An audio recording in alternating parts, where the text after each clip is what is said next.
الحمد لله الحنان المنان الذي خلق الإنسان وعلمه البيان. الصلاة والسلام على رسوله سيد الإنسان والجان وعلى آله وأصحابه ذي الخير والإحسان. أعوذ بالله من الشيطان الرجيم. بسم الله الرحمن الرحيم. وقرنا في بيوتكن ولا تبرجنا تبرج الجاهلية الأولى. صدق اللہ العظیم.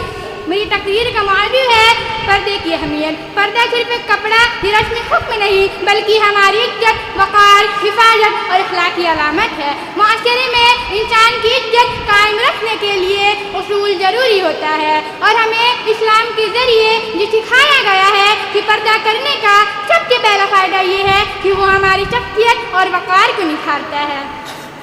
جیسے مثال کے لیے ایک لڑکی جو پردہ کرتی ہے وہ صرف خود کو محفوظ نہیں رکھتی بلکہ دوسروں کے لیے ایک اچھا نمونہ بھی بنتی ہے. اسی طرح ایک لڑکا جو لباس اور اخلاق کے معاملے میں حدود رکھتا ہے وہی معاشرے میں احترام پاتا ہے اور ایک نئی مثال قائم کرتا ہے.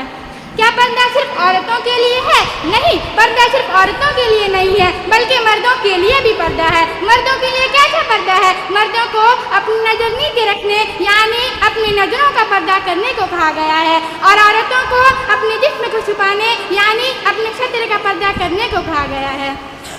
کیا پردے کا مطلب صرف یہی ہے کہ جب ہم اپنے گھروں سے نکلے تو نقاب و حجاب ڈال کر نکلے؟ نہیں، ہرگز نہیں، بلکہ ہمیں چاہیے کہ جب ہم اپنے گھر میں ہوں تو اس وقت بھی پردے کا اہتمام کریں. اور آخر کیوں نہ کریں؟ وہ صحابیہ حضرت فاطمہ، حضرت عائشہ رضی اللہ عنہما کیا وہ اپنے گھروں میں پردہ نہیں کیا کرتی تھی؟ تو آئیے میں آپ کو بتاتی چلوں کہ وہ ہر وقت اپنے اوپر ایک موٹی چادر اوڑھی رہا کرتی تھی. اس قدر کے کسی نے ان کے چہرے تو بہت دور کی بات ہے کسی نے سر کے ایک بال تک نہیں دیکھے. آپ نے وہ واقعہ تو سنا ہی ہوگا کہ ایک مرتبہ بیوی فاطمہ کے سر سے دوپٹہ چھڑک گیا اور ایک بال نظر آ گئے تو اللہ تبارک و تعالیٰ نے حکم دیا کہ پوری کائنات یعنی پوری دنیا ٹھہر گئی. ذرا سوچئے کہ اللہ تبارک و تعالیٰ نے ان کا مقام و مرتبہ اتنا بلند کیا کہ انہیں جنتی عورتوں کی کردار بنا دیا. اسی لیے تو شاعر کہتا ہے کہ مردوں کی خوبصورتی جوانی میں سجدہ ہے، کہ مردوں کی خوبصورتی جوانی میں سجدہ ہے اور عورتوں کی خوبصورتی جوانی میں پردہ ہے.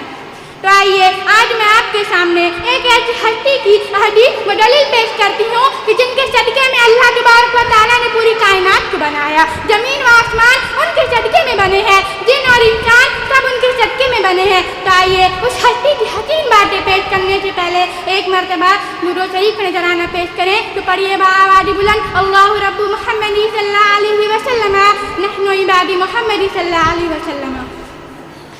ایک جگہ میرے نبی نے ارشاد فرمایا کہ جب عورت بالغ ہو جائے تو اس کے لیے جائز نہیں ہے کہ اس کے جسم سے کچھ ظاہر ہو سوائے چہرے اور ہاتھ کے. لیکن آج ہمارا حال کیا ہے؟ آج ہمارا حال تو یہ ہے کہ ہم لباس تو پہنتے ہیں لیکن کیسا لباس؟ ایسا لباس جس سے جسم کی رنگت نظر آتی ہے، بے حیائی پیدا ہوتی ہے. اور یہی نہیں، ہم ایسے ہی بے نقاب و بے حیا ہو کر بازار میں سرعام گھومتے ہیں، غیر محرموں کے سامنے اپنی زینت کی نمائش کرتے ہیں، اپنی تصویریں واٹس ایپ انسٹاگرام پر ڈالتے ہیں تاکہ غیر محرموں کی نظر اس پر پڑے اور وہ ہماری تعریف کریں. اللہ اکبر! کیا ہمارے نبی نے ایسا ہی لباس اختیار کرنے کا حکم دیا تھا؟ نہیں، ہرگز نہیں.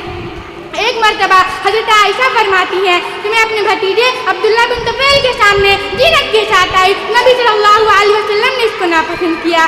میں نے عرض کیا یا رسول اللہ یہ تو میرا بھتیجا ہے، کیونکہ نبی صلی اللہ علیہ وسلم نے ارشاد فرمایا کہ جب عورت بالغ ہو جائے تو اس کے لیے جائز نہیں ہے کہ اپنے جسم سے کچھ ظاہر کرے سوائے چہرے کے. اور اس کے یہ کہہ کر آپ نے اپنی کلائی پر اس طرح ہاتھ رکھا کہ آپ کی غرفت اور ہتھیلی کے درمیان صرف ایک مٹھی بھر جگہ باقی تھی.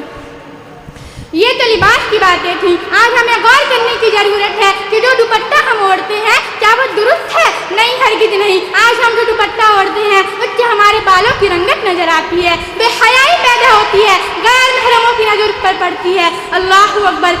آئیے میں اس کے متعلق بھی آپ کے سامنے ایک واقعہ پیش کرتی چلوں کہ حضرت حفصہ بنت عبد الرحمن حضرت عائشہ کی خدمت میں حاضر ہوئی اور انہوں نے باریک دوپٹہ اوڑھ رکھا تھا. جب حضرت عائشہ کی نظر پر پڑی تو انہوں نے اسے فوراً پھاڑ دیا اور ایک موٹی چادر ان پر ڈال دی. اور فرمایا کہ میرے نبی کا ارشاد ہے لعن اللہ الکاشیات العاریہ، یعنی اللہ کی لعنت ہو، اللہ کی لعنت ہو ان عورتوں پر جو لباس پہن کر بھی بے لباس رہے۔ اسی طرح حضرت عمر رضی اللہ عنہ کا بیان ہے کہ اپنی عورتوں کو ایسے لباس نہ پہناؤ جس کے جسم پر اس طرح چست ہو کہ ساری جسم کی نمایت ہو جائے۔ اللہ اکبر۔